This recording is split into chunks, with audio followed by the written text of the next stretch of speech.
I hope अभी तक आपको बैलेंस ऑफ पेमेंट बहुत अच्छे से समझ आ गया था और बैलेंस ऑफ पेमेंट में कोई डाउट नहीं आया था। मैंने आपको बोला था कि एक लास्ट टॉपिक है जिसकी मैं आपको क्या करने वाला हूँ, रिकॉर्डिंग भेजने वाला हूँ। तो अभी हम लोग जो चीज़ पढ़ रहे हैं वो है ऑटोनोमस आइटम क्या होता है और अकोमोडेटिंग आइटम क्या होता है। बैलेंस ऑफ पेमेंट जो अकाउंटिंग स्टेटमेंट है भाई, उसमें इसकी भी रिकॉर्डिंग होती है। आपको मैं इसका मतलब बता दूं क्या है तो आपको एक बार में समझ आ जाएगा। ऑटोनोमस आइटम उन ट्रांजैक्शंस को बोलते हैं जो प्रॉफिट मोटिव से किए जाते हैं, और ये ऐसे ट्रांजैक्शन हैं जिन पर बैलेंस ऑफ पेमेंट का कोई असर नहीं होता है। मतलब ये कि अगर आपका बैलेंस ऑफ पेमेंट सरप्लस में है तो भी फर्क नहीं पड़ता, बैलेंस ऑफ पेमेंट डेफिसिट में है तो भी फर्क नहीं पड़ता। ये ऐसे ट्रांजैक्शन है जो आप करते ही रहोगे। जैसे मैं बोलूँ, बैलेंस ऑफ पेमेंट में दो अकाउंट होते हैं, करेंट अकाउंट होता है, कैपिटल अकाउंट होता है। रेगुलर नेचर के जो वर्क है उसको किस में डालते हो, करेंट अकाउंट में, और लमसम अमाउंट जहां इन्वॉल्व होता है उसको किस में डालते हो, कैपिटल अकाउंट में। तो ये माना जाता है कि ऑटोनोमस आइटम वो है जो प्रॉफिट मोटिव से किए जा रहे हैं, प्रॉफिट अर्न करने के मकसद से किए जा रहे हैं, और इन पर बिल्कुल असर नहीं हो रहा है कि क्या देश के हालात है या क्या बैलेंस ऑफ पेमेंट है। जैसे एग्जांपल के तौर पे देश के हालात कितने भी बैड क्यों ना हो भाई, इंपोर्ट एक्सपोर्ट थोड़ी ना रुक जाएगा। आप भी दूसरे देशों से सामान मंगाते रहोगे और दूसरे देश में अपने सामान एक्सपोर्ट करते रहोगे, ये चीज कभी नहीं रुकेगी। सिमिलरली अगर आप एक प्राइवेट इंडिविजुअल या आम आदमी हो, अगर आपने कहीं से लोन लिया हुआ है, आज आपके पास अगर सरप्लस आ जाए या मान लो पैसा आ जाए, सबसे पहला आप काम ये करोगे कि सिर से अपने बोझ उठाओगे और इस लोन को तुरंत रीपे करोगे। तो अब एकदम शॉर्ट में बात बोल रहा हूँ, उतना ही ध्यान रखना। ऑटोनोमस आइटम्स उन सारे ट्रांजैक्शन को बोलते हैं जिनका मेन मकसद होता है सिर्फ प्रॉफिट कमाना। बैलेंस ऑफ पेमेंट कम हो देश का, ज्यादा हो, प्रॉफिट में देश जा रहा हो, लॉस में जा रहा हो, फर्क नहीं पड़ता। ये ऐसी चीजें हैं जो आप कमाने के लिए करोगे ही अगर फॉरेन की कंट्रीज इन्वॉल्व हैं तो। जैसे इंपोर्ट एक्सपोर्ट होता ही रहेगा, ये नहीं रुकेगा।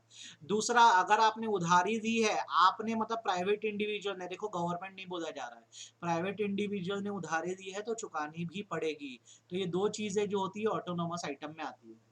अब रही बात अकोमोडेटिंग आइटम की, तो अकोमोडेटिंग आइटम का बेसिकली मतलब होता है वो ट्रांजैक्शंस जो इसलिए किए जाते हैं टू फुलफिल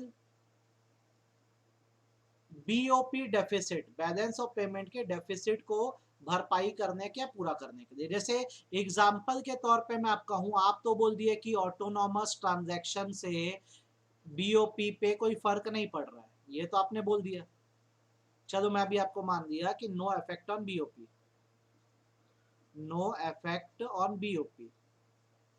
ठीक बात है, आप इंपोर्ट एक्सपोर्ट हमेशा करते रहोगे, पर सच तो ये भी है ना कि अगर आपका इंपोर्ट ज्यादा हो गया, अगर आपका इंपोर्ट ज्यादा हो गया और एक्सपोर्ट लेस हो गया,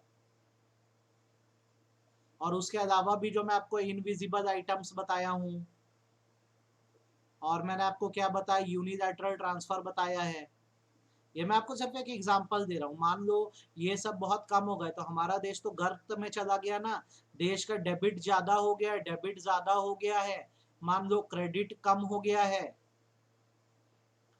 तो ये तो हमारे देश की बुरी सिचुएशन है, अनफेवरेबल हो जा रहा है। तो इससे देश का खर्चा निकालना क्या हो जाएगा, बहुत मुश्किल हो जाएगा, बहुत परेशानी हो जाएगी। तो क्या किया जाता है, ये जो गैप आ जा रहा है ना डेबिट और क्रेडिट के बीच में, कि हम अपने खर्चे नहीं निकाल पा रहे हैं, इसको पूरा करने के लिए ना क्या किया जाता है बेसिकली, ये ना अकोमोडेटिंग ट्रांजेक्शन या आइटम्स का इस्तेमाल किया जाता है। इसमें जो मेन चीज आती है ना वो ये आती है कि अगर हमारे देश में कैसा पैसा कम पड़ गया तो हम क्या करते हैं, बोरोइंग कर देते हैं, उधारी दे देते हैं। कहाँ से उधारी हमको मिलेगी, तो ये उधारी हमें मिलेगी इंटरनेशनल मॉनेटरी फंड से, आईएमएफ से मिल सकती है, या फिर हमें उधारी मिल सकती है कहाँ से, फॉरेन की जो मॉनेटरी अथॉरिटीज है। ठीक है, फॉरेन की मॉनेटरी अथॉरिटीज में क्या क्या आ सकती है, तो फॉरेन की मॉनेटरी अथॉरिटीज में जैसे वर्ल्ड बैंक आ सकता है, वर्ल्ड बैंक आ सकता है। ठीक है, आप यहाँ से ले लो। उसके बाद आप क्या कर सकते हो, फॉरेन एक्सचेंज रिजर्व इकट्ठा कर सकते हो। ताकि आपका पेमेंट का बैलेंस ना बिगड़े, आप टाइम पे पेमेंट कर सको। तो ऐसा बोला जाता है कि ऑटोनोमस ट्रांजैक्शन का बैलेंस और पेमेंट पे कोई असर नहीं पड़ रहा है, लेकिन ये माना जाता है कि अगर ऑटोनोमस ट्रांजैक्शन मतलब इंपोर्ट एक्सपोर्ट या आपके लोन्स कमजोर पड़े तो देश में क्या होगा, अनफेवरेबल बीओपी आ जाएगा, मतलब गैप आ जाएगा। ये माना जाएगा कि आपके एक्सपेंस एंड लॉस ज्यादा हो जाएंगे और आपके इनकम एंड गेन कम हो जाएगी। तो कहीं से तो भरना पड़ेगा ना इस चीज को, गैप को कहीं से तो भरोगे ना। ये एक्सपेंस एंड लॉस ज्यादा हो रहे हैं और आपकी इनकम लेस हो जा रही है, तो क्या करें। तो इसको पूरा करने के लिए क्या किया जाता है, जिन आइटम्स का इस्तेमाल किया जाता है उन्हें अकोमोडेटिंग आइटम बोलते हैं। तो इसमें आता है जो फॉरेन से आप लोन लेते हो वो सारे, और जो आप अपना फॉरेन एक्सचेंज रिजर्व बनाते हो ताकि कभी ऊंच नीच हो जाए तो फॉरेन ट्रांजेक्शन में दिक्कत ना आए, उसे अकोमोडेटिंग आइटम बोलते हैं। तो लेट अस रिपीट, दो तरह के आइटम्स मैंने बताए। ऑटोनोमस आइटम वो है जिन पर बैलेंस और पेमेंट का कोई असर ही नहीं होता है। ये ऐसे ट्रांजेक्शन हैं जो प्रॉफिट मोटिव के लिए किए जा रहे हैं। मेनली जो भी गुड्स का इंपोर्ट एक्सपोर्ट इसमें आता है, और हमारे जैसे प्राइवेट इंडिविजुअल जो लोन रीपे करते हैं, और इसे अगर मैं ऐड कर दूं या लोन रिसीव करते हैं, वो भी इसी का पार्ट हो जाता है। ठीक है। अकोमोडेटिंग आइटम क्या है, ऐसे ट्रांजेक्शन्स होते हैं जो बैलेंस और पेमेंट के डेफिसिट की भरपाई करते हैं।